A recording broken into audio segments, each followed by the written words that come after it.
साई कथा अमृत। ओम साई राम, जय साई राम। मु डॉक्टर जितु जेना आपण माने स्वागत करछि साई 7 टीवी। दर्शक बंधु, मो सहित अच्छा बड़ भाई श्रीजुक्त पवित्र मोहन सामल महोदय। दर्शक बंधु, आपण मानकर विपुल भल पाइबा बहुत संख्यार पाखक आपण फोन व्हाट्सएप रे मेसेज दौरान जे बहुत भल लगुच प्रोग्राम आपण मानक। आज मु भाई संगे आलोचना करी बाबा गोटे गोड़ लगाई कौन पे ए पृथ्वी पृष्ठ में आम मानक दर्शन देते। बाबा सब गोटे पाद भूमि रे लगाई से विषय में मो बड़ भाई पवित्र मोहन महोदय को आज आमंत्रण कर आज प्रोग्राम को। भाई आपण को से विषय में उपस्थापना करेंगे। भाई ओम साई राम। साई राम, मु पवित्र मोहन सामल जड़े साई सेवक। आज साई 7 टीवी माध्यम रे जहाटा भी मु जनाऊँची कहूची ये सब मोर निजस्व मत अच्छी। तेणु करी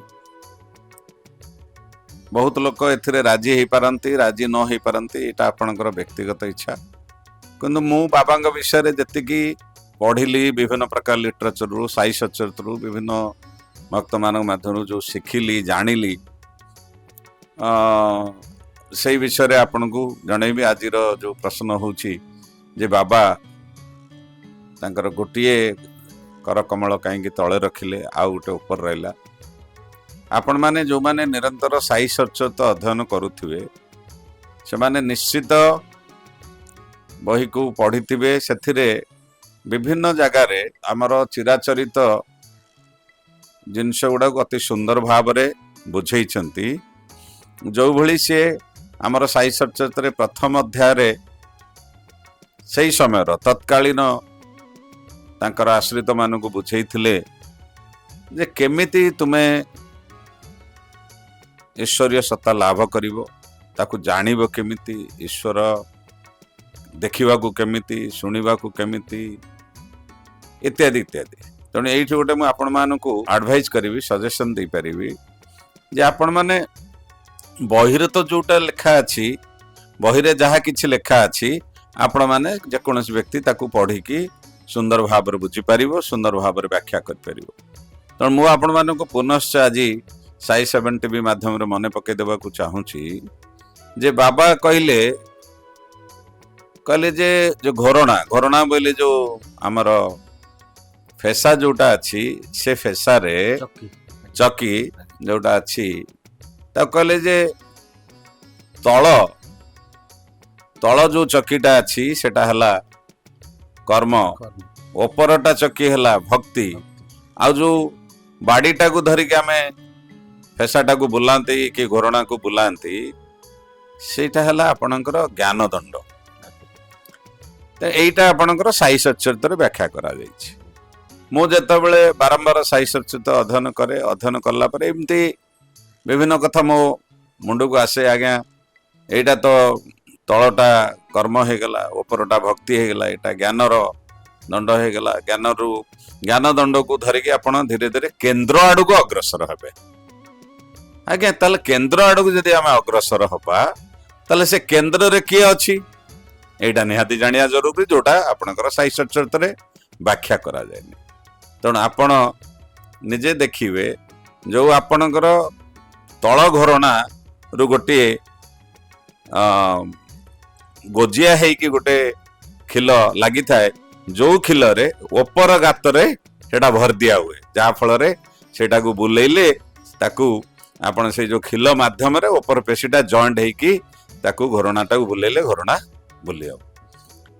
ताले आपण माने विचार करंतु जदि तल कर्म हला उपरे भक्ति हला ताले ये ही गला ज्ञान दंड। ताले सेई जो दंडटी अछि ताले से दंडर नाम कौन, से दंड किए? ताले ये कर्म भक्ति ज्ञान को से जोड़ुची किए?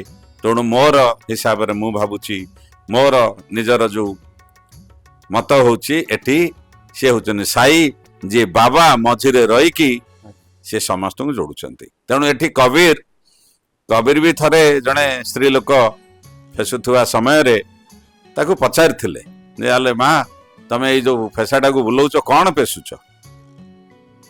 ସେ କିଛି ଉତ୍ତର ଦେଇ ପାରିନଥିଲେ।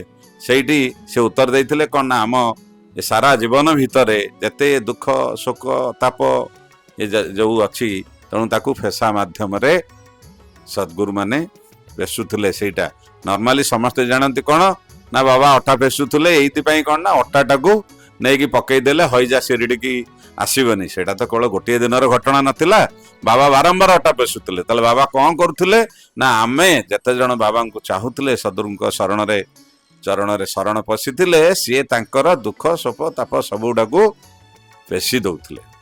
ତେଣୁ ଇଏ ହେଲା ଆପଣଙ୍କର ଗୋଟେ ଉଦାହରଣ। ସେଇଭଳି ବାବା ଯୋଉ ଏକ ତାଙ୍କର ଚରଣକୁ ଯୋଉ ତଳେ ରଖିଛନ୍ତି ଆଉ ଗୋଟେ ନାହିଁ। ଆପଣ ମାନେ ନିଜେ ପରୀକ୍ଷା କରି ଦେଖିବେ। ଯେତେବେଳେ ଆପଣ ଯୋଉମାନେ ବାଗୁଡ ଖେଳ ଖେଳନ୍ତି ଦେଖିବେ ଗୋଡଟାକୁ କେମିତି ସେମାନେ ଧରନ୍ତି। ତାହେଲେ ଆମେ ମଣିଷ ଯେତେ ଅଛନ୍ତି, ଆମେ କଣ ବର୍ତ୍ତମାନ ଯଦି ଦି ହାତରେ ଜଣଙ୍କର ଦି ଗୋଡକୁ ଧରିବା, ତାହେଲେ ଆମ ରେଖାଟା ପାଇବ ନା ପାଇବନି? ଆପଣଙ୍କ ରେଖା ପାଇବନି। କୋଉଠି ନା କୋଉଠି ନା ଆପଣଙ୍କର ସେ ଯୋଉ ପକଟଟା ଯୋଉ ଧରିବାଟା ଆପଣଙ୍କର ଜୋର ହେଇପାରିବନି। ତେଣୁ ଜୋର ନ ହେଇପାରିଲେ କଣ ହବ?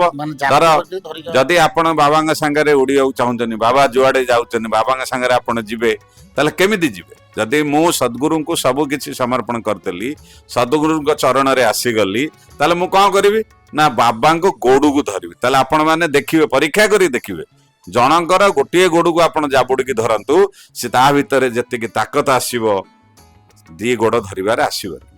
ତେଣୁ ମୁଁ ବେଳେ ବେଳେ ଭାବେ, ସେଇଥିପାଇଁ ବାବା କଣ କରିଛନ୍ତି ଯେ ତୁ ମୋର ଦୁଇଟି ମନ୍ତ୍ରକୁ ମନେ କରିକି ଶ୍ରଦ୍ଧା ସବୁରିକି ମନେ କରିକି ଯଦି ମୋ ଗୋଡକୁ ଜାବୁଡିକି ଧରିବୁ, ଯୋଉ ଭଳି ସେ ସୂତାରେ ପକ୍ଷୀକି ଟାଣି ଆଣୁଛନ୍ତି, ସେଇଭଳିଆ ଆପଣ ବାବାଙ୍କ ଗୋଡକୁ ଟାଇଟ୍ କରିକି ଧରିକି ଏ ସାରା ବ୍ରହ୍ମାଣ୍ଡ ବୁଲି ପାରିବେ। ଯୁଆଡେ ବାବା ଯିବେ ଆପଣ ତାଙ୍କ ସାଙ୍ଗେ ସାଙ୍ଗେ ବୁଲି ବୁଲିକା ଯିବେ।